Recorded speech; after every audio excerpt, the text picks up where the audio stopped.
श्री शिवाय नमस्तुभ्यम। आप सभी का दिन शुभ हो। प्रिय श्रोताओं, आज का दिन है महादेव की भक्ति का। आज है पावन सोमवार, वो तिथि जिसे स्वयं भगवान शिव ने अपने भक्तों को वरदान और कल्याण के लिए चुना है। कहा गया है, सोमवारे कृते भक्त्या सर्व कामः समृद्धे, अर्थात सोमवार के दिन श्रद्धा और नियम पूर्वक व्रत एवं कथा श्रवण करने से भक्त की हर मनोकामना पूर्ण होती है। आज हम आपको सुनाने जा रहे हैं भोलेनाथ की वो पावन कथा, जिसे सुनते ही आपके जीवन में भी शिव जी की कृपा की गंगा बह सकती है।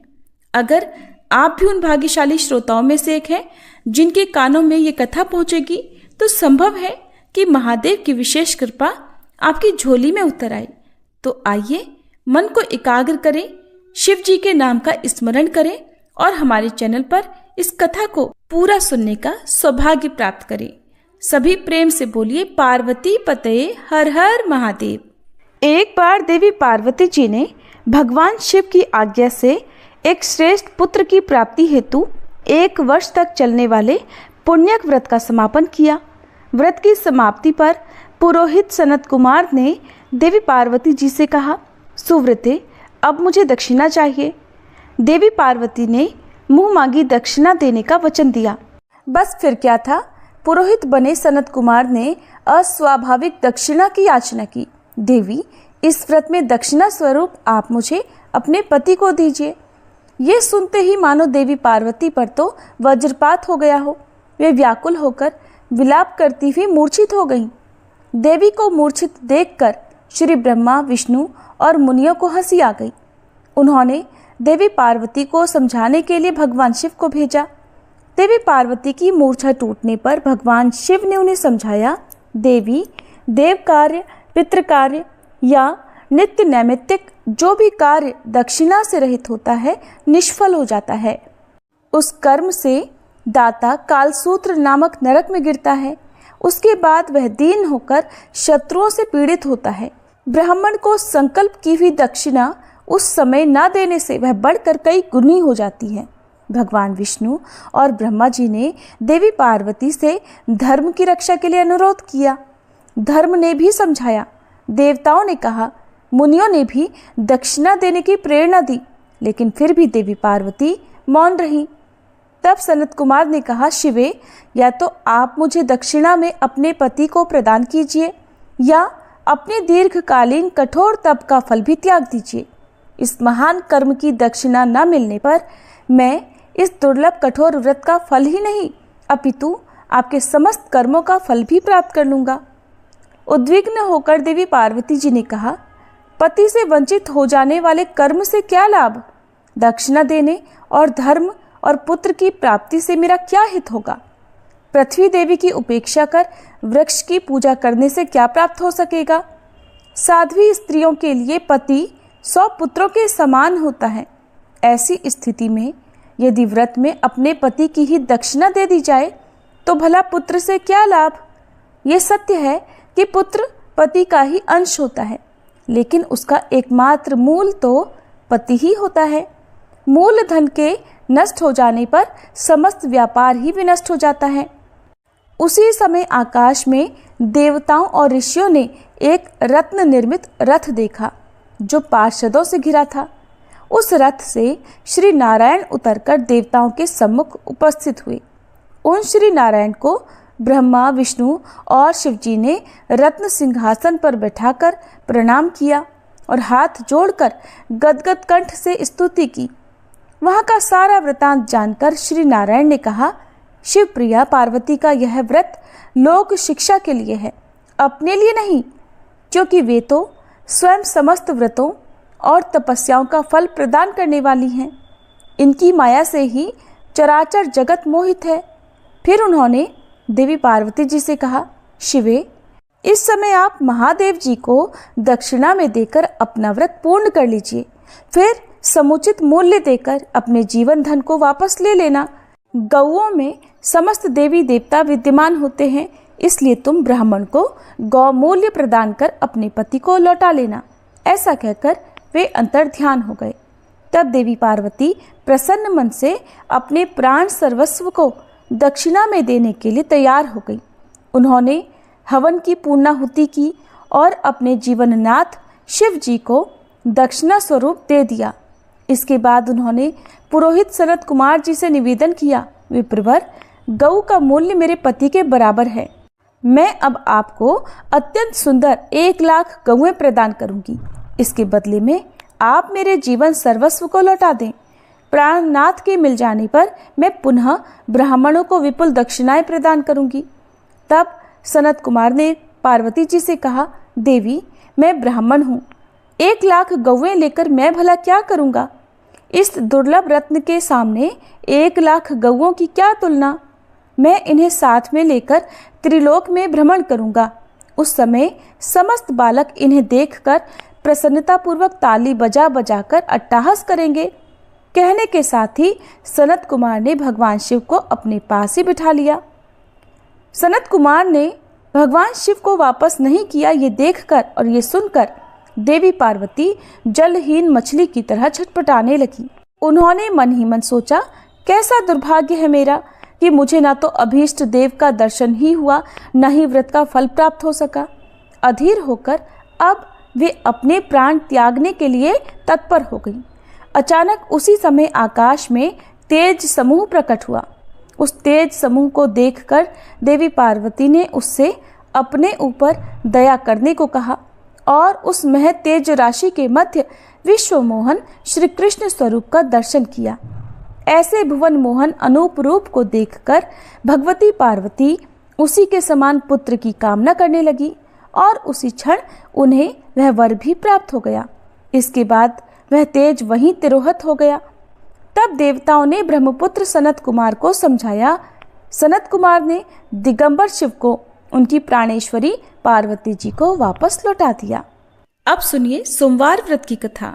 एक बार किसी नगर में एक साहूकार था। उसके घर में धन की कोई कमी नहीं थी, लेकिन कोई संतान न होने के कारण वह बड़ा दुखी था। संतान प्राप्ति के लिए वो हर सोमवार को व्रत रखता था और पूरी श्रद्धा के साथ शिव मंदिर जाकर भगवान शिव और माता पार्वती की पूजा किया करता था। उसकी भक्ति देखकर एक दिन माँ पार्वती प्रसन्न होकर भगवान शिव से साहूकार की मनोकामना पूर्ण करने का निवेदन करती हैं। पार्वती जी के आग्रह पर भगवान शिव ने कहा, हे देवी, इस संसार में हर प्राणी को उसके कर्मों का फल मिलता है और जिसके भाग्य में जो हो उसे भोगना ही पड़ता है। लेकिन पार्वती जी ने साहूकार की भक्ति देखकर उसकी मनोकामना पूर्ण करने की इच्छा व्यक्त की। माता पार्वती के आग्रह पर भगवान शिव ने साहूकार को पुत्र प्राप्ति का वरदान तो दिया, लेकिन उन्होंने बताया कि ये बालक केवल 12 वर्षों तक ही जीवित रहेगा। माता पार्वती और भगवान शिव की इस संवाद को साहूकार सुन रहा था, इसलिए उसे न तो इस बात की खुशी हुई और न ही कोई दुख, बल्कि वो पहले की तरह ही शिव जी की पूजा करता रहा। कुछ समय के बाद साहूकार की पत्नी ने एक पुत्र को जन्म दिया। जब वह बालक 11 वर्ष का हुआ तो उसे पढ़ने के लिए काशी भेज दिया गया। साहूकार ने पुत्र के मामा को बुलाकर उसे बहुत सारा धन देते हुए कहा कि तुम इस बालक को काशी विद्या पढ़ने के लिए लेकर जाओ। तुम लोग रास्ते में यज्ञ कराते जाना और ब्राह्मणों को भोजन दक्षिणा देते हुए जाना। दोनों मामा भांजे इसी तरह यज्ञ कराते और ब्राह्मणों को दान दक्षिणा देते काशी नगरी निकल पड़े। इस दौरान रात में एक नगर पड़ा जहां नगर के राजा की कन्या का विवाह था, लेकिन जिस राजकुमार से उसका विवाह होने वाला था वह एक आंख से काना था। राजकुमार के पिता ने अपने पुत्र के काना होने की बात को छुपाने के लिए सोचा, क्यों ना उस साहूकार के पुत्र को दूल्हा बनाकर राजकुमारी से विवाह करा दूं और विवाह के बाद इसको धन देकर विदा कर दूंगा और राजकुमारी को अपने नगर ले आऊंगा। लड़के को दूल्हे के वस्त्र पहनाकर राजकुमारी से विवाह करा दिया गया। साहूकार का पुत्र ईमानदार था, उसे ये बात सही नहीं लगी, इसलिए उसने अवसर पाकर राजकुमारी के दुपट्टे पर लिख दिया कि तुम्हारा विवाह तो मेरे साथ हुआ है, लेकिन जिस राजकुमार के संग तुम्हें भेजा जाएगा वो एक आंख से काना है। मैं तो काशी विद्या पढ़ने जा रहा हूँ। जब राजकुमारी ने चुन्नी पर लिखी बातें पढ़ी तो उसने अपने माता पिता को ये बात बताई। राजा ने अपनी पुत्री को विदा नहीं किया, फिर बारात वापस चली गई। दूसरी ओर साहूकार का पुत्र और उसका मामा काशी पहुंचे और वहां जाकर उन्होंने यज्ञ किया। जिस दिन साहूकार का पुत्र 12 वर्ष का हुआ, उस दिन भी यज्ञ का आयोजन था। लड़के ने अपने मामा से कहा कि मेरी तबीयत कुछ ठीक नहीं है। मामा ने कहा, तुम अंदर जाकर आराम कर लो। भगवान शिव के वरदान अनुसार कुछ ही देर में उस बालक के प्राण निकल गए। मृत भांजे को देखकर उसके मामा ने विलाप करना शुरू कर दिया। संयोगवश उसी समय भगवान शिव और माता पार्वती उधर से जा रहे थे। पार्वती जी ने भोलेनाथ से कहा, स्वामी, मुझे इसके रोने का स्वर सहन नहीं हो रहा। आप कृपया इस व्यक्ति के कष्ट को अवश्य दूर कीजिए। जब भगवान शिव मृत बालक के समीप गए तो वह बोले कि ये उसी साहूकार का पुत्र है जिसे मैंने 12 वर्षों की आयु का वरदान दिया था। अब आज इसकी आयु पूरी हो चुकी है। लेकिन मातृभाव से विभोर माता पार्वती जी कहने लगी, हे महादेव, आप इस बालक को और आयु देने की कृपा करें, नहीं तो इसके वियोग में इसके माता पिता भी तड़प तड़प कर मर जाएंगे। माता पार्वती के पुनः आग्रह पर भगवान शिव ने उस लड़के को जीवित होने का वरदान दिया। शिव जी की कृपा से वह लड़का जीवित हो गया। शिक्षा पूरी करके लड़का मामा के साथ अपने नगर की ओर वापस चल पड़ा। दोनों चलते हुए उसी नगर में पहुंचे जहां उसका विवाह हुआ था। उस नगर में भी उन्होंने यज्ञ का आयोजन किया। उस लड़के के ससुर ने उसे पहचान लिया और महल में ले जाकर उसकी खूब आवभगत की और अपनी पुत्री को धूमधाम से विदा कर दिया। इधर साहूकार और उसकी पत्नी भूखे प्यासे रहकर अपने बेटे की प्रतीक्षा कर रहे थे। उन्होंने प्रण कर रखा था कि अगर उन्हें अपने बेटे की मृत्यु का समाचार मिला तो वो भी प्राण त्याग देंगे, परंतु अपने बेटे के जीवित होने का समाचार पाकर वे बेहद प्रसन्न हुए। उसी रात भगवान शिव ने साहूकार के स्वप्न में आकर कहा, हे श्रेष्ठी, मैंने तेरे सोमवार के व्रत करने और व्रत कथा सुनने से प्रसन्न होकर तेरे पुत्र को लंबी आयु प्रदान की है। इसी प्रकार प्रिय भक्तों, इस पावन सोमवार व्रत कथा के श्रवण का पुण्य फल आपके जीवन में भी सुख, शांति और समृद्धि का संचार करे। भोलेनाथ की कृपा से आप सभी के सारे दुख दूर हो, मनोकामनाएं पूर्ण हो और हर कदम पर शिव जी का आशीर्वाद सदैव साथ बना रहे। याद रखिए, शिव कथा का श्रवण मात्र से कल्याण संभव है और आज आपने ये सौभाग्य पा लिया है। तो आइए अब हम सभी मिलकर शिव चालीसा और भगवान शिव की आरती का आनंद उठाएं। जय गणेश गिरिजा सुवन, मंगल मूल सुजान, कहत अयोध्या दास तुम, देहु अभय वरदान। जय गिरिजापति दीन दयाला, सदा करत संतन प्रतिपाला। भाल चंद्रमा सोहत नीके, कानन कुंडल नाग फनी के। अंग गौर शिर गंग बहाए, मुंड माल तन क्षार लगाए। वस्त्र खाल बाघांबर सोहे, छवि को देखी नाग मन मोहे। मैना मातु की हवे दुलारी, वाम अंग सोहत छवि न्यारी। कर त्रिशूल सोहत छवि भारी, करत सदा शत्रुन क्षयकारी। नंदी गणेश सोहित है कैसे, सागर मध्य कमल है जैसे। कार्तिक श्याम और गणराऊ, या छवि को कही जात न काऊ। देवन जब ही जाय पुकारा, तब ही दुख प्रभु आप निवारा।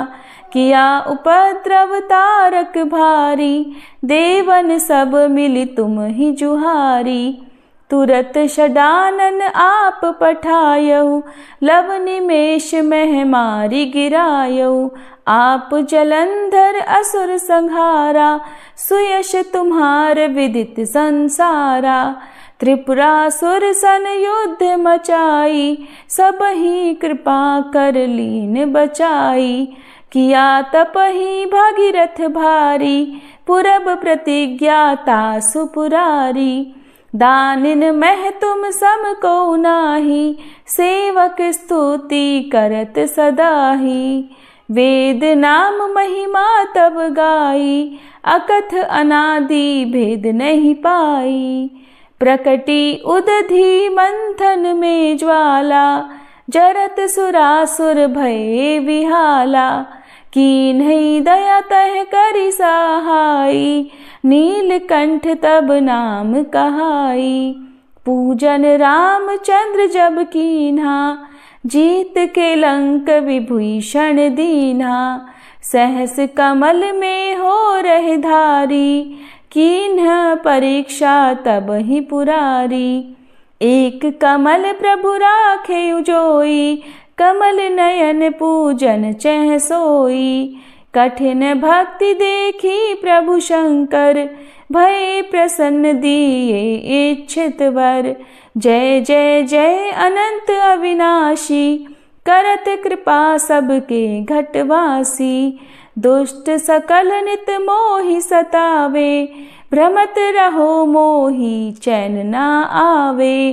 त्राहि त्राहि मैं नाथ पुकारो, ये ही अवसर मोहि आन उबारो।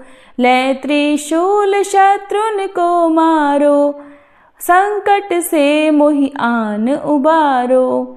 मात पिता भ्राता सब होई, संकट में पूछत नहीं कोई। स्वामी एक है आस तुम्हारी, आए हरहु मम संकट भारी। धन निर्धन को देत सदाही, जो कोई जाचे सो फल पाही। स्तुति के ही विधि करे तुम्हारी, क्षमहु नाथ अब चूक हमारी। शंकर हो संकट के नाशन, मंगल कारण विघ्न विनाशन। योगी यति मुनि ध्यान लगावे, शारद नारद शीश नवावे। नमो नमो जय नमः शिवाय, सुर ब्रह्मादिक पार न पाए। जो यह पाठ करे मन लाई, तापर होत है शंभु सहाई। ऋनिया जो कोई हो अधिकारी, पाठ करे सो पावन हारी। पुत्र होन कर इच्छा जोई, निश्चय शिव प्रसाद ते ही होई। पंडित त्रयोदशी को लावे, ध्यान पूर्वक होम करावे। त्रयोदशी व्रत करे हमेशा, ताके तन नहीं रहे कलेशा। धूप दीप नैवेद्य चढ़ावे, शंकर सम्मुख पाठ सुनावे। जन्म जन्म के पाप नसावे, अंत धाम शिवपुर में पावे। कहे अयोध्या दास आस तुम्हारी, जानी सकल दुख हरहु हमारी। नित नेम कर प्रातः ही पाठ करो चालीसा, तुम मेरी मनोकामना पूर्ण करो जगदीश। मगसर छठी हेमंत ऋतु संवत 64 जान, स्तुति चालीसा शिव ही पूर्ण कीन कल्याण। हर हर महादेव। ओम जय शिव ओमकारा, स्वामी जय शिव ओमकारा। ब्रह्मा विष्णु सदा शिव, ब्रह्मा विष्णु सदा शिव, अर्धांगी धारा। ओम जय शिव ओमकारा। एकानन चतुरानन पंचानन राजे, स्वामी पंचानन राजे। हंसासन गरुड़ासन वृषवाहन साजे। ओम जय शिव ओमकारा। दो भुज चारु चतुर्भुज, 10 भुज अति सोहे, स्वामी 10 भुज अति सोहे। त्रिगुण रूप निरखता, त्रिभुवन जन मोहे। ओम जय शिव ओमकारा। अक्षमाला वनमाला मुंडमाला धारी, स्वामी मुंडमाला धारी। चंदन मृग मद सोहे भाले शशिधारी, ओम जय शिव ओमकारा। श्वेतांबर पीतांबर बाघांबर अंगे, स्वामी बाघांबर अंगे। सनकादिक गरुडादिक भूतादिक संगे, ओम जय शिव ओमकारा। कर के मध्य कमंडल चक्र त्रिशूलधारी, स्वामी चक्र त्रिशूलधारी। सुखकारी दुखहारी जग पालनकारी, ओम जय शिव ओमकारा। ब्रह्मा विष्णु सदाशिव जानत अविवेका, स्वामी जानत अविवेका। प्रणवाक्षर में शोभित ये तीनों एका, ओम जय शिव ओमकारा। त्रिगुण स्वामी जी की आरती जो कोई नर गावे, स्वामी जो कोई नर गावे। कहत शिवानंद स्वामी रटत भोलानंद स्वामी, सुख संपत्ति पावे, ओम जय शिव ओमकारा।